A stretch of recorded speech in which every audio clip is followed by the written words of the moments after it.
बेटे के घर को अपना घर समझकर रहने आए थे। अरे शहर रहने जा रहे हैं, तू तो सारा गांव ही साथ में बांध कर ले जाएगी क्या? रमेश जी ने अपनी पत्नी विमला जी को सामान बांधते हुए देखा तो आश्चर्य से बोले, हाँ तो ले जाऊंगी। मेरे बेटे ने पहली बार मिलने शहर को जा रही हूँ। उसकी पसंद के लड्डू बनाए हैं और सूजी की मठरियाँ और आम का अचार। ये बेसन की नमकीन, वहाँ मसाले शुद्ध थोड़े ना मिलते होंगे। महीने 2 महीने के वो भी बांध लिए। 2 किलो बड़ियाँ और ये आलू के पापड़, साथ में गांव का देसी घी। बेटे बहू हैं, शुद्ध खाएंगे तो स्वस्थ रहेंगे। पता नहीं उन्हें शहर में कुछ मिलता भी होगा या नहीं। फिर अभी नई नई गृहस्थी बसी है। मुझे जो भी सामान समझ आया मैंने बांध लिया। अब आप ना रोकिए। मेरे बेटे और मेरे बीच में आने का आपका कोई हक ही नहीं है। मैं तो कितना रोई थी, पर आपने मेरी सुनी ही नहीं। शहर पढ़ने भेज दिया। अब तो रोहन वहीं का होकर रह गया है, गांव भी नहीं आता। महीनों पहले ब्याह करके गया था, बहू को साथ ही ले गया। एक दिन भी मेरे पास ना छोड़ा। बेटी ना थी तो क्या मैं बहू के लाड नहीं लड़ाती? विमला जी की आंखों से आंसू बहने लगे और वो भावुक हो गई। सामान उनके ही रह गया। रमेश जी ने संभाला और बैठाया। इतना दुखी क्यों होती हो? मैं तो कब से उसे बुला रहा था, पर उस दिन वो पहली बार बोला कि आप ही रहने आ जाइए। उसे तो समय नहीं है, नौकरी भी तो करनी है। आजकल नौकरी घर परिवार रिश्तों और भावनाओं से ज़्यादा ज़रूरी हो गई है। काम भी तो उसी से चलता है। शहर के खर्चे भी तो बहुत होते। अब तू सामान बांध ले, फिर ना कहना कि कुछ छूट गया है। और हाँ, वहाँ पहनने के लिए कुछ अच्छी साड़ियाँ भी रख लेना। बहू भी तो पढ़ी लिखी नौकरी वाली है, उसके सामने तो कुछ कम नहीं लगनी चाहिए। अरे बहू से कैसी होड़, वो तो मेरी बेटी जैसी है। कम या ज़्यादा क्या होता है? अब उसके जैसी तो सुंदर नहीं लग सकती। वो तो जाने क्या क्या पहनती है। और ये कहकर विमला जी हंसने लगती है। कितना छोटा था हमारा रोहन, और अब बहू भी लेकर आ गया। आपको याद है, शादी के इतने सालों बाद वो हुआ था। मैंने मंदिर जाकर कितनी प्रार्थनाएं की थी, पूजा पाठ, टोना टोटका, जो जिसने बोला वो किया था। कितने इंतज़ार के बाद मेरी गोद हरी हुई थी, पर वो बड़ा कमज़ोर हुआ था। डॉक्टर ने भी कहा था अच्छे से देखभाल करनी होगी। बच्चा बड़ा ही कमज़ोर है। उसके रोज़ मालिश करती थी, सुबह शाम करती थी, ताकि हड्डियाँ मजबूत हो जाए और वो चलने लगे। कितनी मुश्किल से चलने लगा था और बोली भी नहीं आई थी। हर काम उसका देरी से हुआ था। ईश्वर ने एक ही संतान दी, पर उसे भी मुश्किल से पालना पड़ा। जब रोहन बड़ा हुआ तो पढ़ने में तेज निकला। कक्षा में पहले नंबर आता था। सब कहते थे रोहन बहुत बड़ा बनेगा, और आज बड़ा होकर बड़ी सी नौकरी करने लगा है। पत्नी भी अपनी पसंद की लाया है, पर देखा ना, बहू को हमारे पैर भी ना छुए। थोड़ी आजकल के ज़माने की है। मुझसे तो बात भी ज़्यादा ना हुई थी। बस हाँ में हाँ और ना में ना कर देती थी। हाँ, पर शादी के तीसरे दिन तो दोनों चले गए थे। नौकरी जो करनी थी, मन भरकर देखा भी नहीं। मैं तो काम में ही उलझी हुई थी। अब छोड़ न, क्या पुरानी बातों को लेकर बैठ गई। अब घर इतने दिनों बंद रहेगा तो उसे भी संभाल कर जाना है। तभी मोबाइल में घंटी बजती है। उसे सुनकर विमला जी खुश हो जाती हैं। सुनो जी, लगता है रोहन का फ़ोन है। वो लपक कर उठा लेती है। हाँ बेटा, कैसा है? तूने खाना खा लिया क्या? क्या माँ, हर बार एक ही सवाल। मैं तो कोई बच्चा हूँ तो आप मुझे खाने की पूछ रही हो? मेरी बाऊजी से बात करवाओ। बाऊजी, उस खेत का क्या हुआ? आपने सौदा किया या नहीं? अब शहर में मुझे अच्छी सोसाइटी में फ्लैट लेना है, तो जल्दी पैसा चाहिए। डाउन पेमेंट भी देना होगा। आप जल्दी से खेत का सौदा कीजिए। वैसे भी अब उसमें पहले की तरह फसल होती कहाँ है। और गुस्से में उसने फ़ोन रख दिया। रोहन क्या कह रहा था? विमला जी ने उन्हें झकझोरा तो वो संभलकर बोले, हाँ कह रहा था सारा सामान अच्छे से पैक कर लेना, सफ़र के बीच के लिए भी खाना रख लेना, ट्रेन में अच्छा खाना मिलता नहीं है, माँ बाहर का खाएंगी तो उनका पेट खराब हो जाएगा। रमेश जी ने बहलाते हुए कहा, हाँ तो सही कह रहा था, मेरा बेटा है तो माँ की सेहत की चिंता तो होगी ही। अब भी मेरा रोहन मेरा कितना ध्यान रखता है। और वो काम में लग गई। रमेश जी के माथे पर चिंता की लकीरें उभर आई। जिंदगी भर खेतों में काम किया, खेतों की फसल को ही बेचकर घर चलाया था, खेतों में उनकी जान बसती थी। और रोहन जिद कर रहा था कि जो भी खेत हैं उन्हें बेचकर पैसा उन्हें दे दे ताकि वो शहर में फ्लैट ले सके। पर रोहन ने कभी नहीं सोचा कि अगर खेत बेचकर सारे पैसे उसे दे दिए तो वो दोनों बुढ़ापे में खाएंगे क्या। अब वो खुद खेत में काम नहीं कर सकते हैं पर करवा तो सकते हैं, और अभी से बेटे बहू पर निर्भर होना उन्हें मंजूर भी नहीं था।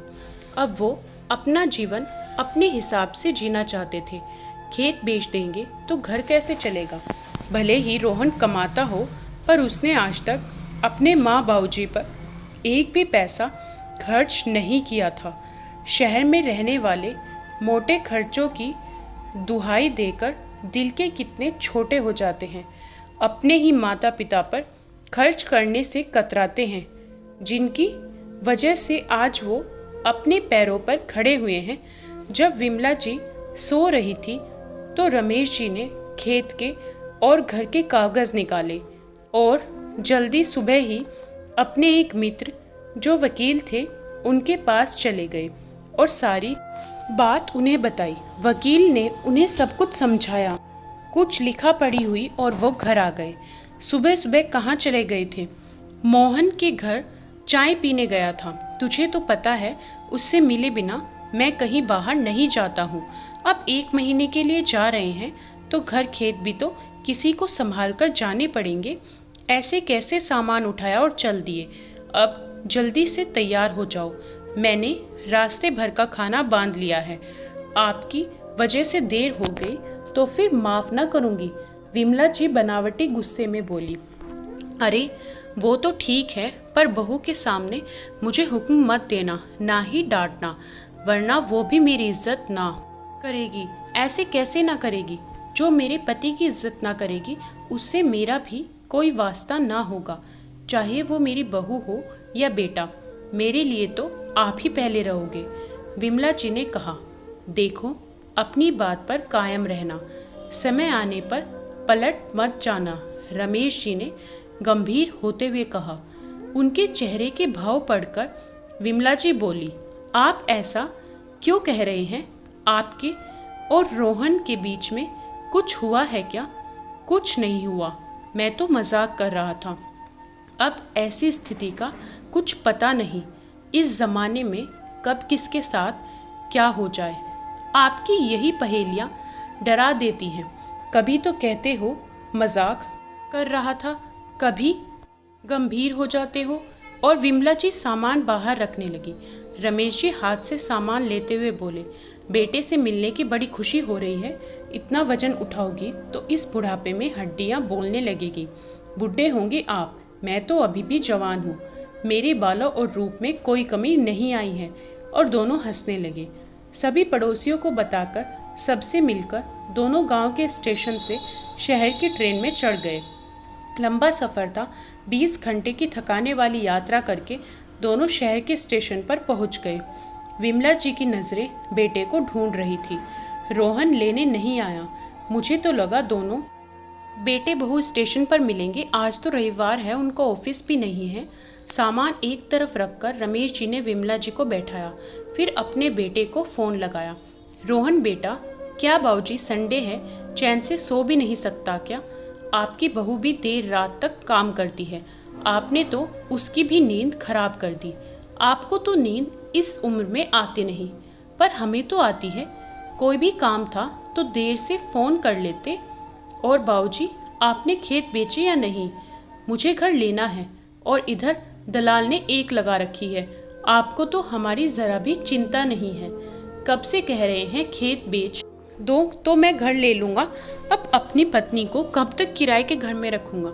इतनी जायदाद रखी है, क्या छाती पर लेकर जाओगे? वैसे भी इकलौती संतान हूँ, अभी दे दो, बाद में भी तो सब कुछ मेरा होगा। ठीक है, खेत बेचकर सारा पैसा तुझे दे दूँगा, पर फिर तेरी माँ और मैं क्या खाएंगे? हम दोनों का खर्चा तो खेत से ही चलता है। तू हमें साथ में रख लेगा तो मैं खेत बेच दूँगा। बाबूजी, मैं आपको अपने साथ कैसे रख सकता हूँ? मैं और रश्मि तो ऑफिस जाते हैं, फिर आपका मन तो गांव में लगता है, आप यहाँ नहीं रह पाओगे। फिर हमारी अपनी ज़िंदगी भी तो है। आप और माँ यहाँ रहोगे तो रश्मि को परेशानी होगी। ठीक है, तो फिर हम गांव में रह लेंगे। तू हमें खर्चे के 20,000 रुपये महीने भेज दिया करना। रमेश जी ने कहा। क्या बाबूजी, मेरे पास इतना पैसा होता तो मैं आपसे खेत बेचने को कहता ही क्यों? अब 20,000 रुपये महीने आपको भेज दूंगा तो मैं खाऊंगा क्या? आप सब बेचकर शहर आ जाइए, यहाँ काफ़ी वृद्धाश्रम है, मैं आप दोनों को वहाँ रखवा दूंगा। समय पर खाना मिलेगा, ढेर सारे अपने ही उम्र के लोग होंगे। ये सुनकर रमेश जी का खून खोल जाता है। वाह बेटा, हमने तुझे यही संस्कार दिए हैं। आज तूने बड़े अच्छे से अपना फर्ज निभाया है। पत्नी की फिक्र है कि उसे किराए घर में कैसे रखूंगा, पर माता पिता को अनजान वृद्धाश्रम में छोड़ते हुए तुझे शर्म न आएगी? संस्कार तो हमने अच्छे ही दिए थे, पर तुझे शहर की हवा लग गई है। बस मैं और मेरी पत्नी, यही तेरा परिवार है। कल को तेरे बच्चे भी होंगे, वो भी तेरे साथ यही करेंगे, तो तुझे कैसा लगेगा? माता पिता को बेघर करके तू अपना घर बसाएगा? और कान खोलकर सुन ले, मैं खेत किसी भी कीमत पर नहीं बेचूंगा। ये खेत मेरी आजीविका रही है और हम दोनों का बुढ़ापे में यही सहारा है। तुझे तो ये भी याद नहीं कि तूने हमें रहने को बुलाया था। हम तो तुझे मिलने को बेहद उत्साहित थे। हम तो यहाँ तेरे शहर में स्टेशन पर खड़े हैं। तेरी माँ तेरे आने का इंतज़ार कर रही है। रमेश जी भराए गले से बोले। मैंने तो आपको रहने को नहीं बुलाया, वैसे भी कभी ऐसे ही बोल दिया होगा। एक संडे ही तो मिलता है आराम करने के लिए। बाबूजी, कोई भी आपको बोल दे कि हमारे घर रहने को आइए, तो आप क्या उठकर चल देंगे? जाने अनजाने मेरे मुंह से निकल गया होगा। ये सुनकर रमेश जी के पैरों तले ज़मीन सरक गई। थोड़ी देर के लिए वो सन रह गए।